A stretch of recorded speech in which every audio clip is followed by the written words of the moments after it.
This video I want to speak about the difference between the Tao of Jeet Kune Do and MMA. It's more of an educational video, not necessarily to stir controversy, but just to educate people on the difference.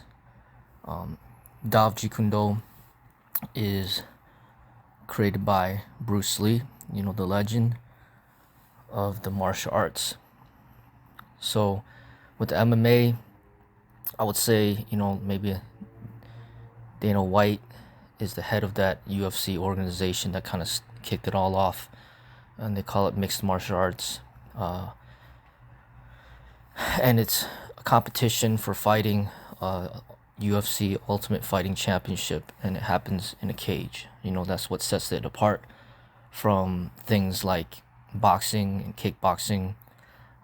They kind of made it unique for their own expression to have it in a different type of setting, which is in a cage. Usually fighting competitions happen usually in a ring or in an open mat, kind of what they do in the Olympics with wrestling and with Taekwondo Olympic, point sparring, and then with even karate Olympic point sparring.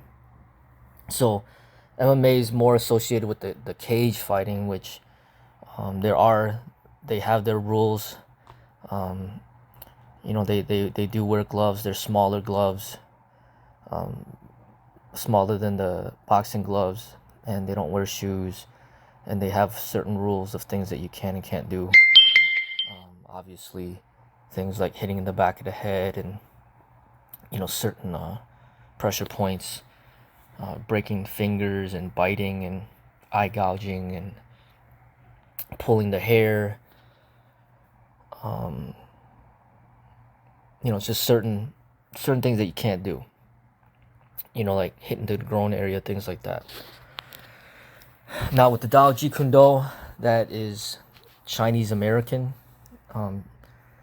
Bruce Lee's from Hong Kong, and he spent half his life in America, half his life in Hong Kong. So it's a merging of the East and the West. The MMA is more just American. It's like fighting, and they call it mixed martial arts, but it's really just what they're fighting with, what is allowed within the cage. Obviously, there's no weapons involved at all. No guns, no knives, no batons, no swords, no sticks, nothing. It's just fighting within the rules of that cage, with the gloves on, with the mouth guards on, without shoes, and their own set of rules of the things that you can and can't do. They do allow grappling techniques. They do allow certain joint lock techniques and some choking techniques and things like that.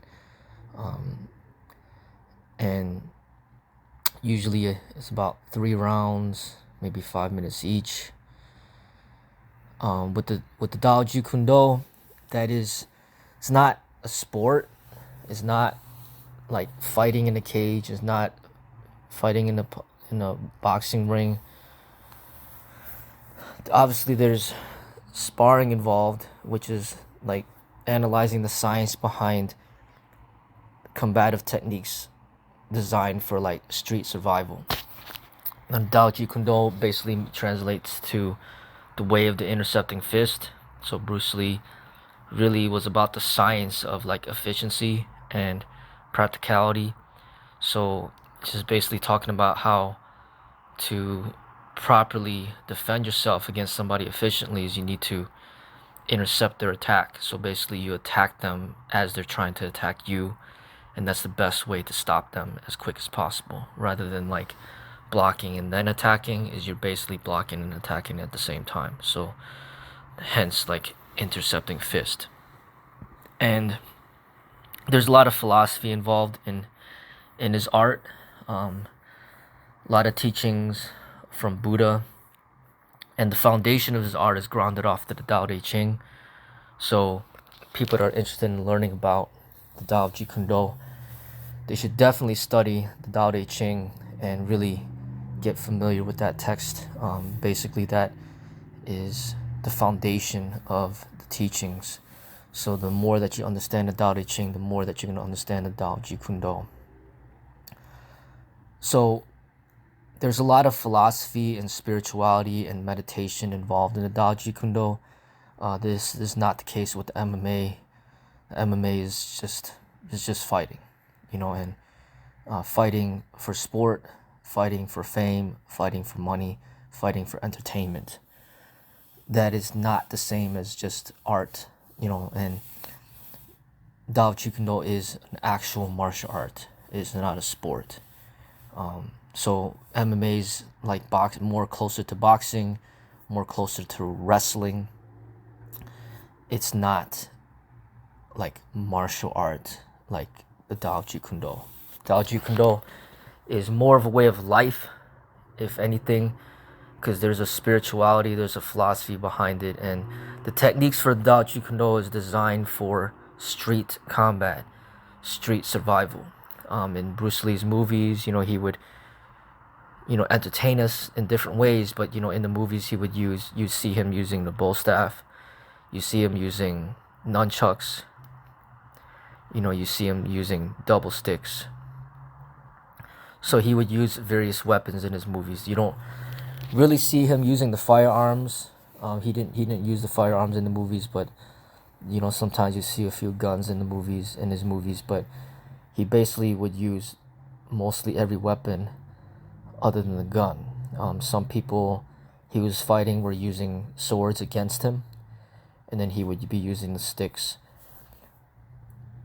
So he would highlight the use of weapons. His trademark weapon was the nunchuck, so that was his favorite, and he's known for that. And he would be sparring or just setting up various choreographed fights with various people from different heights, different weight classes, different skill levels, and sometimes he'd be fighting multiple opponents. And there's really no such thing as a organized fair fight in his expression in the movies.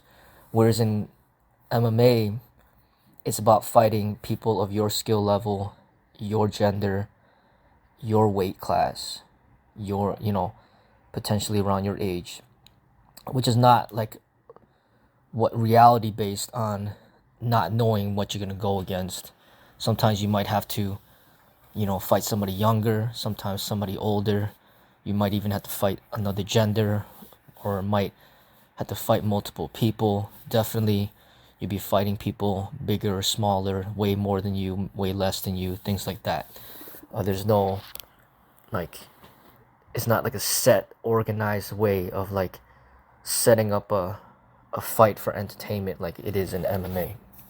So the preparation for for the development of a martial artist is going to be relatively very different than the preparation to be an MMA fighter. Now, it's not taken away from the hard work that's associated with becoming a professional MMA fighter, but it's just different. To be a high-level martial artist like the way Bruce Lee was, it's an immense amount of training involved, and just as much hard work as it would take to be a professional fighter for the MMA, if not more, because there's a lot of elements that you need to work on as far as mental and spiritual is concerned, because it's not just about fighting, but it's about living a better life and heading towards peace and mental clarity and just wisdom, compassion, just being a good person and a good teacher and a good role model and things like that. But when you prepare for combat on the streets, it's a different preparation. There's a lot more precision required in survival street combat, a lot more awareness. So it's not fighting for entertainment, fighting for money, fighting for sport, because in boxing, they typically try to make it last longer so then the audience is entertained for longer. So It used to be back in the day, maybe 15 rounds long, 3 minutes each, and then it's dropped down to 12 rounds, 3 minutes each, and some of them are even shorter than that, 10 rounds or 8 rounds, all designed to entertain people, to put these big gloves on, and to have these rules to prolong the fight so then people could be entertained for longer periods of time. But in street combat, like what Bruce Lee was studying and perfecting, it's essentially about eliminating the threat like as soon as possible. So if you're engaged in a self-defense situation where your life is on the line, your goal is to survive that situation and take care of that person and eliminate that person or prevent that person from harming you as quickly as possible. So typically you would try to end the confrontation in under 30 seconds, or if it's any longer, maybe under a minute, because these things can happen really quickly. There's every single part of your body needs to be developed, as Bruce Lee was famous for the 2-finger push-up and things like that. Just highlighting how important it is to have the finger strength in defending yourself, because sometimes you might need to gouge somebody's eyes or do a jab to the a finger jab to the eyes, or you might need to just use certain gripping techniques to survive certain situations. No matter if somebody's trying to choke you, you might not need to break their fingers and things like that. When you're blocking without gloves on, your fingers need to be able to sustain the impact from the strikes. You got to develop the bare fist to be extremely strong and powerful. When you take that glove off, those knuckles can be pretty deadly. And even if you're doing, sometimes they make fun of things called like the kung fu chop and things like that, or they say karate chop, but really that chop, with that type of technique, if you concentrate it towards like somebody's throat, for example, you could essentially kill them in one strike. So it's like very serious, the things that you could do when it comes to like no rules, self-defense, scientific combat on the streets. You just one kick could essentially break somebody's kneecap, tear the ACL, MCL. You could break their knee, one strike. One strike, one kick to the groin area can end the fight easily. And it's just obviously choking people to death where there's no coming back to life. You choke somebody, it's the end of their life. There's no unlike the cage, unlike the MMA where people get a retry, to get to tap out and start all over and try again. In real life, if somebody wants to take your life by choking you, then you're just dead. There's no retry. There's no redo. So real life combat, especially if you associate with weapons, firearms, knives, sticks, one strike could end it all. And even without weapons, somebody that's highly trained, if they hit the right place of the body, they could kill the person immediately. So you see people that should be familiar if they see these videos of how quickly people die from getting shot, and happens really quickly, so people get stabbed quite often as well, and the fight ends quickly. So when you talk about a real martial artist and they trained in lethal techniques for self-defense, the fight is designed to end extremely quickly. It's not the same as combat sport. It's not the same as the MMA. It's not entertainment. It's essentially just what works. And basically that's what Bruce Lee was mainly focused on, was perfecting that art of ending the confrontation as quickly as possible, and then not being limited with his expression. So one of his famous sayings is the way of use no limitation as limitations. So do not be limited. And then another famous teaching he would say is, be like water. So water is hard and soft. It could be powerful like hard ice, or it could be fluid, just flowing like a river. And